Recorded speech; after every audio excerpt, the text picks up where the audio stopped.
सुनील तटकरेंनी फरार सुधाकर घारेंच्या कार्यकर्त्यांची भेट घेतली। तटकरेंकडून कार्यकर्त्यांना शांततेचं आवाहन, माध्यमांना प्रतिक्रिया न देण्याच्या कार्यकर्त्यांना सूचना। खोपोलीतलं प्रकरण ताजं असतानाच कर्जतच्या एका नगरसेवकाला धमकी। खोपोलीनंतर पुढचा नंबर कर्जतच्या नगरसेवकाचा। सोशल मीडियावर कमेंट करत नगरसेवक संकेत भासे यांना धमकी। मुंबईत भाजप 128 तर शिंदेची शिवसेना 79 जागांवर लढणार। उर्वरित 20 जागांवर वरिष्ठ पातळीवर निर्णय घेणार। बैठकीनंतर भाजपच्या अमित साटम यांची माहिती। पुण्यात भाजप आणि शिंदेच्या शिवसेनेतील संघर्ष वाढला। उद्या मुंबईत फडणवीस आणि शिंदेची बैठक होण्याची शक्यता। जागा वाटपाचा वाद उद्या मिटवला जाणार। मनसेच्या नेत्यांची मातोश्रीवर उद्धव ठाकरेंसोबत पहिल्यांदाच जागा वाटपावर चर्चा।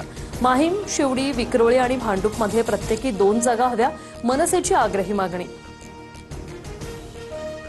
ठाण्यात महायुतीचा प्राथमिक स्तरावरचा फॉर्म्युला ठरला। शिंदे, रवींद्र चव्हाणांच्या 3 मॅरेथॉन बैठका।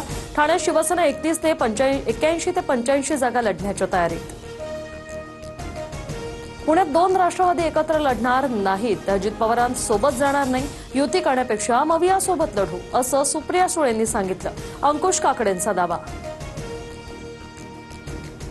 पिंपरी चिंचवडमध्ये दोन्ही राष्ट्रवादींची आघाडी फिसकटणार नाही। पिंपरीत दादांची राष्ट्रवादी एक पाऊल मागे घेण्यास तयार। दादांच्या राष्ट्रवादीचे शहराध्यक्ष योगेश बहल यांची प्रतिक्रिया। बारामतीत उद्या शरद पवार, अजित पवार आणि सुप्रिया सुळेंचं एकत्रित स्नेहभोजन। विद्या प्रतिष्ठानच्या कार्यक्रमानिमित्त उद्या पवार कुटुंबीय आणि गौतम अदानी एकत्र येणार। ठाण्याच्या माजी महापौर मीनाक्षी शिंदे बैठकीसाठी भाजप कार्यालयात। शिवसेनेच्या महिला संघटन पदाचा 2 दिवसांपूर्वी राजीनामा। अचानक जागा वाटपाच्या बैठकीसाठी आल्यानं सर्वांच्या भुवया उंचावल्या।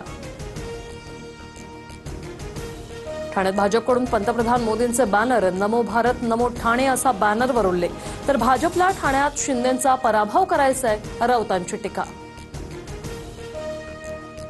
30 डिसेंबरपर्यंत महापालिकांबाबत सगळं चित्र स्पष्ट होईल। जागा वाटप, प्रचार सभांबाबत मुख्यमंत्री देवेंद्र फडणवीसांची प्रतिक्रिया। पक्ष बदलला तरी नाती बदलणार नाही, काही झालं तरी काँग्रेसमध्येच राहणार। पुन्हा पवारांच्या राष्ट्रवादीत जाणार नाही, प्रशांत जगतापांकडून स्पष्ट।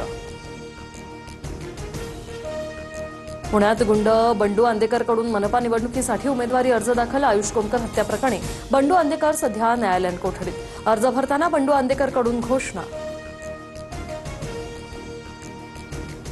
आदित्य ठाकरेंची नाशिकच्या तपोवनला भेट। झाडं तोडून जमीन विकून पैसे कमवतील, तपोवनमधील वृक्षतोडीवर आदित्य ठाकरेंची टीका। मुख्यमंत्री फडणवीसांना डॉ. पंजाबराव देशमुख स्मृती पुरस्कार। राजकीय आणि सामाजिक आणि सांस्कृतिक कार्यासाठी फडणवीसांचा पुरस्काराने सन्मान। चांदीनं 2.5 लाखांचा टप्पा ओलांडला। चांदी 20,000 तर सोनं 1,600 रुपयांनी महागलं। जीएसटीसह सोनं 1,43,000 तर चांदी 2,57,000 रुपयांवर। मुंडवा जमीन गैरव्यवहार प्रकरणी शीतल तेजवानीला न्यायालयीन कोठडी। बावधन पोलिसांना तेजवानीनं चौकशीमध्ये सहकार्य केलं नाही, सूत्रांची माहिती।